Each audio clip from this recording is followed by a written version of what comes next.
querendo impedir que a mãe, sabe, pega uma chinelinha havaiana e dê um tapinha na bunda da criança, sabe? Ninguém quer proibir o pai de ser pai ou a mãe de ser mãe. Ninguém quer proibir. O que nós queremos é apenas dizer, é possível fazer as coisas de forma diferenciada.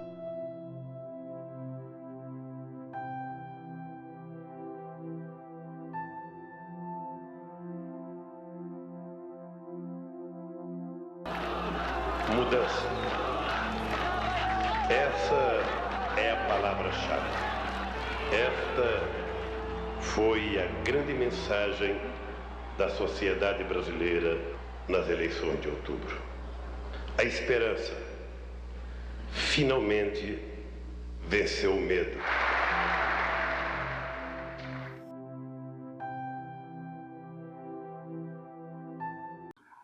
E também a Batalha das Comunicações, ela tem de ser veiculada a um processo recente, de poucas semanas, que decorre do impacto extraordinário, terrível, aterrorizante do que foram os primeiros meses de governo Bolsonaro. É verdade que todos nós nos enganamos, ou a maioria esmagadora de nós, quando pensávamos que o Brasil jamais elegeria presidente da República, depois desse alvorecer democrático do período Lula e Dilma, depois do ciclo que começou com a Constituição de 88, em que as forças políticas se alternaram no poder, mas tendo algum respeito básico pelas regras do jogo, chegasse ao poder uma figura secundária, uma figura com poucos recursos intelectuais e que tem passagens gravadas dizendo para a deputada do PT, Maria do Rosário, depois ministra, dizendo não te estupro porque você é feia, ou dizendo você sabe que eu sou a favor você sabe que eu defendo a tortura, ou a ideia de que se eu tivesse um filho gay eu mataria, ou o filho meu não se casaria com um negro para não haver promiscuidade. Então, desse horror, a luta dos direitos humanos passa por um necessário reagrupamento de forças, em que é necessário superar divergências antigas, anteriores, partidárias, do período democrático, para uma união que começa a se realizar a cada dia. Nos primeiros meses de 2019, já nascem, por exemplo, elementos novos, como a Comissão Arnes de Direitos Humanos, que evoca o grande defensor, cardeal, arcebispo metropolitano de São Paulo, um lutador dos direitos humanos, que promoveu, inclusive, as missas para denunciar a morte sob tortura de Alexandre Vanucchi Leme, de Vladimir Herzog, defendeu os refugiados chilenos, uruguaios, argentinos no Brasil, defendeu os torturados e seus órfãos familiares. E essa comissão, ela integra pessoas que têm diferentes origens para fazer um contraponto a uma eleição em que, em São Paulo, no Rio, em Minas, em vários outros estados, se elegeram governadores, inclusive figuras desconhecidas, que faziam da sua campanha uma propaganda do ódio, da intolerância. O velho preceito bíblico do não matarás foi trocado por um discurso de campanha matarás. O presidente da República faz um decreto que, felizmente, começa a ser barrado, mesmo pelo judiciário, que foi tão conivente com a sua ascensão, que representaria, se vingasse, espalhar 4, 5 armas para cada cidadão, o que vai levar ao aumento dos assaltos aos lares para os criminosos roubarem as armas, vai triplicar os feminicídios, porque o machismo leva a uma violência muito importante contra a mulher, em que os maridos espancam as mulheres, muitas vezes há episódios como Maria da Penha, que é um episódio conhecido no Ceará. Muitas vezes esse marido se arrepende do espancamento, se ajoelha, pede desculpa, o casamento segue. Porém, tendo uma arma ao alcance da mão, na hora da sua violência, ele matará. Então é uma loucura termos um presidente da República violando leis, violando a Constituição, talvez apoiado por algum lobby de 2 ou 3 indústrias brasileiras de armamentos, que de mais a mais também serão superadas, porque daqui a pouco as empresas norte-americanas vão exigir a ocupação desse mercado na linha do neoliberalismo seguido pelo Paulo Guedes, o chefe da economia. E começam a haver também as primeiras iniciativas impensáveis meses atrás, que eram ministros da educação de diferentes governos, ministros do meio ambiente de diferentes governos, ministros da justiça de diferentes governos se juntarem para juntos estabelecerem: chega! Esse retrocesso não pode seguir. Nós somos brasileiros, nós somos uma nação, nós não podemos deixar seguir adiante mais essa onda, que é uma onda de anulação de conquistas democráticas e civilizatórias que exigiram décadas, algumas vezes séculos de lutas, de composição, de tolerância. É preciso devolver o sistema de justiça brasileiro para o mínimo de respeito às regras do jogo. E no caso da Lava Jato, fica estampado que a tripartição do direito, que é uma acusação, uma defesa e um juiz que não está aliado a nenhum dos blocos, se transformou numa aliança do juiz Moro com os procuradores da Força Tarefa, Dallagnol como chefe, para atacar o governo do PT, para criar o ambiente favorável, para impedir a vitória de Fernando Haddad, que agora fica mais uma vez confessado nos vazamentos, em que as notícias eram produzidas para impedir a volta do PT ao governo, e isso chega a um ponto de virada em que as forças da liberdade, as forças da igualdade, as forças da democracia recuperam forças, recuperam capacidade de mobilização, realizaram grandes manifestações do 8 de março, no 15 de maio, no 30 de maio, nós estamos gravando em junho e já começa a ficar para trás aquele país em que a cada dia se legitimava mais o ódio, a intolerância, o ataque aos direitos humanos, e começa a se reestruturar um processo em que cada um dos participantes do nosso curso está chamado a opinar, contribuir, propor, para juntos somarmos forças com um espírito amplo, pluralista, pluripartidário. Nenhuma força partidária pode pretender ter o monopólio da verdade, se dar as mãos, se unir, sobretudo aprender com os erros do período recente, mais identidade, mais entrosamento com os movimentos populares, sociais, com a luta pela terra, com a luta pela reforma agrária, a defesa dos indígenas, a luta da igualdade racial, a luta dos direitos da mulher. E nesse sentido, vamos lembrar a frase famosa de Abraham Lincoln: pode-se enganar todas as pessoas algum tempo, pode-se enganar algumas pessoas todo o tempo. Não se pode enganar todas as pessoas todo o tempo. O Brasil entra num período em que volta a entender, a cada dia encontraremos mais pessoas no nosso bairro, na nossa fábrica, no nosso escritório, na nossa igreja, no nosso clube, na nossa escola, dizendo que se arrependeram de votar em Bolsonaro, e é preciso entender isso como o início de um novo ciclo, em que o trabalho de formação política, o trabalho de estudar, de dialogar, de debater, se torna mais importante do que antes, porque agora é a hora de preparar a mais urgente retomada de um caminho em que as regras do jogo voltem a valer, em que se possa proclamar de peito aberto que estamos todos construindo uma nação respeitadora dos direitos humanos. Nessa caminhada histórica do governo Lula e Dilma, com antecedentes em Fernando Henrique Cardoso, o marco que ainda fotografa o melhor ponto de avanço dos direitos humanos se chama Programa Nacional de Direitos Humanos número 3. O que é um Programa Nacional de Direitos Humanos? A Conferência de Viena, que eu já mencionei, ela chamou os estados a construírem um programa ou um plano nacional de direitos humanos, portanto, sacramentando esse momento em que, quando o Estado ele começava a falar em direitos humanos, a sociedade civil desconfiava. O quê? O Estado é um violador de direitos humanos. Como que um violador agora vai ter uma secretaria de direitos humanos, um ministério?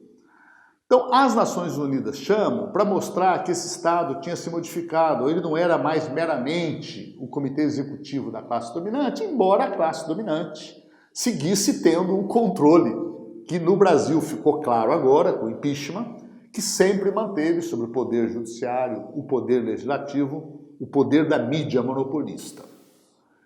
E na trilha da formação desse programa, vamos lembrar também que a bancada do PT, especialmente Nilmar Miranda, o primeiro-ministro de Lula nos direitos humanos, ele, como deputado, foi o proponente da criação de uma comissão de direitos humanos na Câmara dos Deputados em Brasília, que depois se alastrou pelas assembleias legislativas, câmaras municipais dos municípios maiores.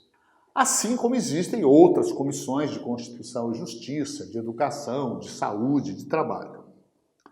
E as organizações da sociedade civil se compuseram com essa comissão e criaram, a partir de 96, uma série de conferências nacionais, número 1, número 2, número 3, e eu estava no governo quando o presidente Lula abriu a 11ª Conferência Nacional de Direitos Humanos, que tinha como pauta a atualização do Programa Nacional de Direitos Humanos 2, de 2002. O Plano Nacional de Direitos Humanos 1, de 96, ele foi construído a partir de algumas consultas importantes, José Gregório, Paulo Sérgio Pinheiro, lutadores dos direitos humanos no governo Fernando Henrique, algumas universidades, e criaram instrumentos importantes com o aperfeiçoamento da edição número 1 para número 2, exatamente no que eu abordei como os direitos civis e políticos e os direitos econômicos, sociais e culturais, que internamente chamamos de DESC ou DESCA, se agregarmos a letra A de ambiental. O primeiro, de 96, Fernando Henrique Cardoso, ele era marcadamente de direitos civis e políticos. Combatia a tortura, combatia o racismo, direitos de presos, mas não avançava praticamente nada sobre o direito à educação, o direito à saúde, o direito ao trabalho. Então, 2002 corrige. E claro, quando se chega no processo da conferência, que foi 2008, coincidentemente, ano em que se celebravam 60 anos da Declaração Universal, o ano inteiro com atividades que o presidente Lula inaugurou logo em janeiro, num evento com a comunidade judaica do Rio de Janeiro, no chamado Itamaratizinho, em que ele chamou a nação brasileira para um mutirão de discussão durante o ano todo, que culminaria no dia 10 de dezembro, que é o aniversário da Declaração Universal, para celebrar os 60 anos da Declaração Universal. E nessa sequência se realizaram as conferências municipais e estaduais e culminaram em dezembro em Brasília com a 11ª Conferência Nacional dos Direitos Humanos. E avançando e se apoiando nos seus antecedentes do período Fernando Henrique, esse Programa Nacional de Direitos Humanos ele tinha uma grande novidade de conteúdo. Ele finalmente propunha a criação de uma Comissão Nacional da Verdade. O país tinha superado a ditadura, mas não tinha feito o necessário processamento que tantos organismos da ONU, sobretudo os da OEA, exigem na chamada justiça de transição. Quando há uma ditadura, violação massivas, o Estado redemocratizado ele precisa de proceder a alguns passos fundamentais. O primeiro, reconhecer a responsabilidade do Estado por aquelas violações. No caso do Brasil, sobretudo, a repressão e perseguição aos opositores políticos, centenas de mortos e desaparecidos, o massacre de populações indígenas, a morte de lideranças camponesas e outros, e outros, e outros. Segundo passo, promover a devida reparação.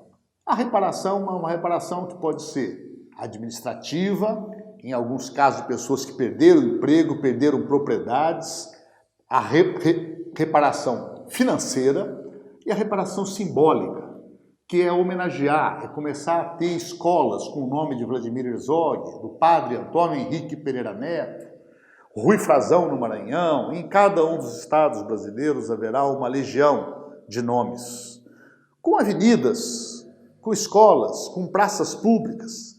Nas escolas, sobretudo, porque as crianças perguntem quem foi o nome do meu colégio, Borba Gato? Foi um bandeirante assassino de indígenas.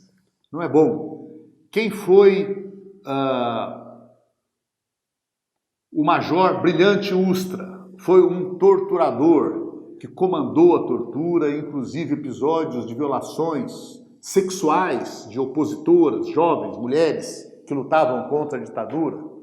Não, as escolas têm de homenagear figuras que representem para as crianças um ideal de justiça, de liberdade, de respeito, de tolerância, de humanidade e não de animalidade.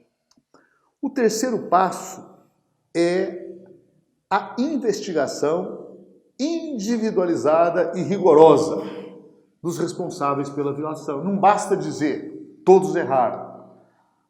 Porque há um ditador que é responsável, mas ele não é também responsável diretamente por aquela mão assassina do carrasco nazista da Gestapo. Há uma série de comandos em que todos responsáveis, mas é preciso averiguar individualizadamente, mesmo que depois o país construísse algum mecanismo de acordo como a África do Sul tentou, com a Comissão de Justiça e Reconciliação, como foi na África do Sul de Mandela. Os torturadores que aceitassem depor num tribunal reconhecendo as violações que praticou, o racismo, torturas, desaparecimentos, mortes, ele teria uma anistia em troca disso, para que a África pudesse entrar numa fase realmente nova.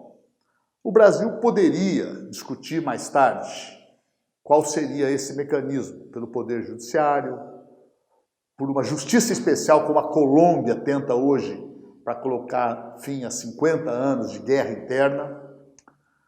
Mas era preciso investigar. O quarto e último pilar é o de políticas de não repetição. Então, fazer um combate à tortura, rever o ensino militar para mostrar que não existe essa história de um mundo dividido entre comunismo e capitalismo, de que as pessoas têm direito de ter ideais políticos diferentes, elas têm de ter o pacto de se respeitarem mutuamente, que o papel das Forças Armadas não é cuidar da segurança pública, não é reprimir o estudante ou o grevista operário que está em mobilização. E nesse processo, o PNDH3, ele desencadeou uma avalanche de reação que surpreendeu a todos. Mas agora, o tempo sempre é o senhor da razão. A verdade é filha do tempo. O tempo começa a mostrar que eram as forças enrustidas que depois afloraram no impeachment de Dilma. E na hesitação que houve dentro do Estado brasileiro, dentro do próprio governo, levamos adiante essa agenda ou não, terminou prevalecendo um meio termo em que, por um lado, a agenda foi levada adiante por Dilma, no sentido de que estabeleceu a Comissão Nacional da Verdade, que trabalhou durante 2 anos e meio. A Comissão da Verdade do Brasil foi um processo único, em que ela se proliferou em mais de 100. Muitas oficiais, lá em São Paulo, Adriano Diogo, liderou a Comissão Estadual da Verdade, em outros estados a mesma coisa, outros estados a prefeitura, muitas vezes a universidade, a OAB, a CUT, a UNE, realizaram, constituindo um acervo impressionante de documentos e provas sobre o que aconteceu. Mas era preciso dar o passo seguinte, que ainda não foi dado. Chamar os chefes militares para consolidar essa transição, explicar aos chefes militares que não podia pairar sobre as Forças Armadas, que são necessárias à nação. O país, os cidadãos, os brasileiros e brasileiras precisam se orgulhar das Forças Armadas e confiar nelas. Isso não é bom. Se confiar nelas significa apoiar torturadores como Brilhante Ustra e centenas de outros que existiram. Que era preciso separar o joio do trigo, declará-los indignos do serviço militar, se a justiça decidisse por prisão, como na Argentina e no Uruguai e até no Paraguai ocorreu, na Argentina na Casa de Sentenças, que fosse o processo. Não é isso o elemento central. O elemento central que eu coloco é de que não houve esse processamento. E ao não haver esse processamento, o ovo da serpente germinou e veio às ruas e ocupou a Avenida Paulista e ocupou a Praça de Copacabana em verde e amarelo, pedindo a volta da ditadura, homenageando Ustra, Fleury, os grandes torturadores. O próprio voto de Bolsonaro no impeachment, todo mundo sabe, foi uma homenagem a esse torturador maior do período. O PNDH3, ele é controverso, mas toda a rede de militância dos direitos humanos, das diferentes linhas, considera que ele ainda hoje, ao completar 10 anos, possui extrema validade. Ele é composto de 6 eixos, em que esse pomo da discórdia, Comissão da Verdade, é o 6º eixo, que tem 3 páginas. E nas outras 100 páginas, o primeiro bloco é a interação democrática entre sociedade e Estado. Ou seja, a democracia não é mais o governo de quem governa desligado do povo. O povo tem que ter acesso a todos os canais do poder, legislativo, executivo, municipal, estadual, federal, através de conferências e conselhos. É por isso que Bolsonaro investe contra e tenta baixar um decreto que o Supremo finalmente começa a impedir, que seria a sua simples extinção, para uma regressão ainda mais brutal a um período semelhante ao ditatorial. A interação democrática, ela mais ou menos quer dizer o seguinte, que Estado, governo e sociedade civil não tem como pensar igual. Porque cabe ao Estado governar com as suas restrições de lei, de orçamento, com as suas políticas, e a sociedade civil cabe exigir mais. O patamar que eu conquisto é o pontapé inicial para o novo, porque assim é a vida. Assim é a nossa vida desde criança, é assim a vida no esporte, a vida nas aventuras, a vida de conquistas, não conquistas econômicas, de empoderamento bilionário, mas de qualidade nos valores humanos. Então, a interação democrática é haver um processo de diálogo permanente, acordos e desacordos com respeito às regras do jogo. O segundo eixo era a política geral de universalização dos direitos no contexto de desigualdade. Então, colocar como centro o fato do Brasil ser um dos países mais desiguais do mundo. Ele não é dos mais pobres do mundo. Ele é o 8º mais rico do mundo. E é dos piores de desigualdade, porque aqui temos bilionários, acaba de ser divulgado um estudo da Oxfam, que eu ainda não me debrucei, mas me recuso até a acreditar que seja inteiramente verdade, de que tem 5 pessoas mais ricas do Brasil que têm um capital equivalente ao de 50% dos brasileiros. Isso não é admissível, Natália, nem para um pensamento capitalista civilizado. Isso também é ruim para o capitalismo. Mais ainda para um partido, para as forças políticas que querem uma sociedade pós-capitalista, uma sociedade socialista, qualquer outro nome que se dê, eu não tenho o menor receio em proclamar. Não é possível uma sociedade dos direitos humanos na economia capitalista. Ou seja, enquanto houver patrões e empregados, donos da terra, donos da fábrica, dos meios de produção e empregados, não haverá igualdade.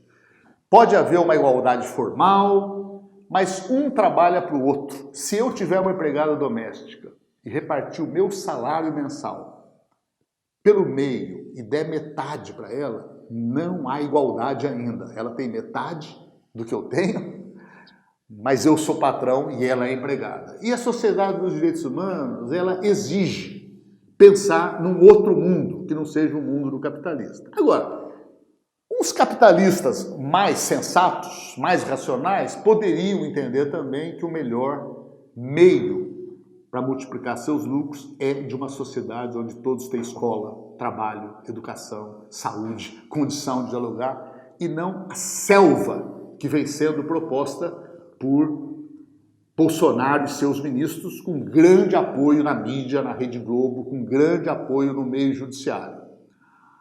Universalizar direitos, segundo eixo, era o tema da criança, o tema da mulher, o tema da igualdade racial, o tema das pessoas com deficiência, dos direitos dos idosos, da juventude.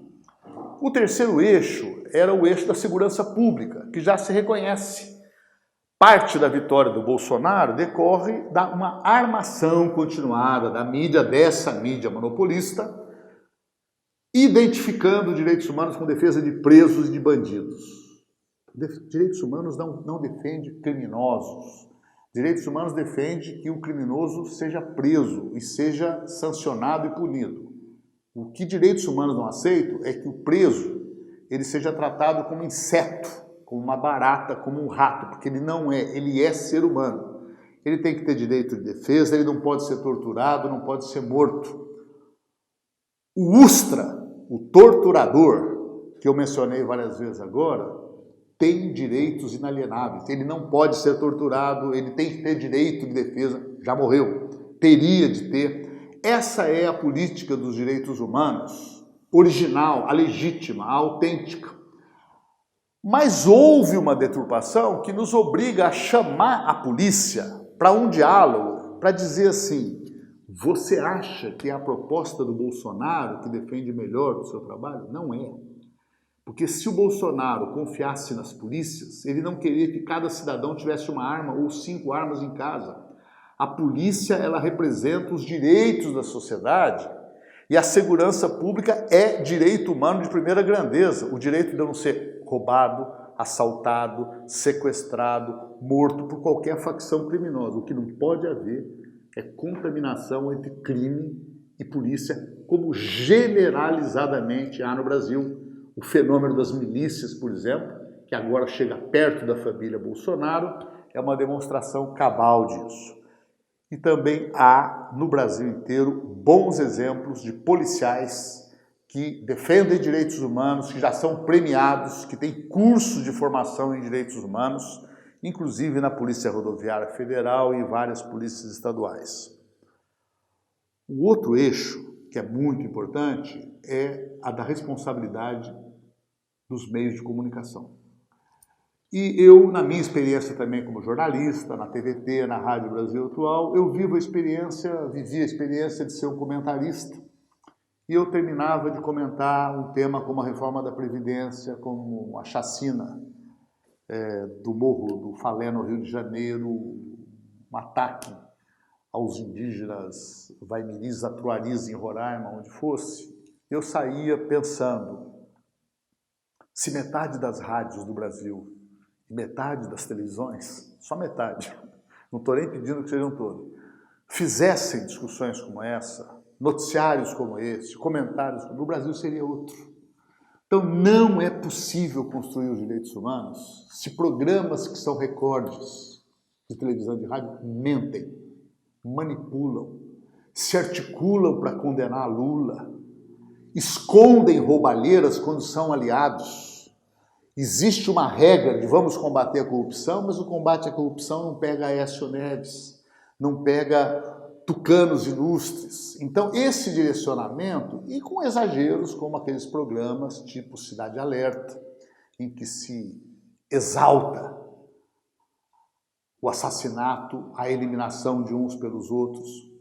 E é preciso chamar e pôr na lei e exigir que as rádios, que as televisões voltem a ter o papel que numa democracia os meios de comunicação precisam ter. Primeiro, ter pluralidade de opiniões, respeitar a lei, não violar a lei e, claro, isso exige um fortalecimento inédito das TVs públicas, das comunitárias, das educativas, que cada universidade tenha um canal aberto de televisão, que cada grande articulação sindical tenha, que os trabalhadores rurais sem terra tenham, que o movimento do sem teto tenha, e aí sim, se a Rede Globo tiver eficiência, através das suas boas novelas, para ter monopólio de audiência, ela tenha. Mas aí houve uma regra no jogo que foi respeitado. Então, não é possível construir hoje direitos humanos sem fazer um bom e permanente embate também na área do direito à comunicação.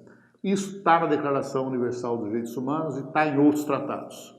Todas as pessoas têm direito a receber e divulgar informações. E como é que eu posso divulgar informações se na hora que vou discutir lá uma concessão de rádio, se você é de um sindicato não pode, se você é de uma igreja fundamentalista aliada ao Bolsonaro, você ganha, se você é aliado da Rede Globo, você ganha.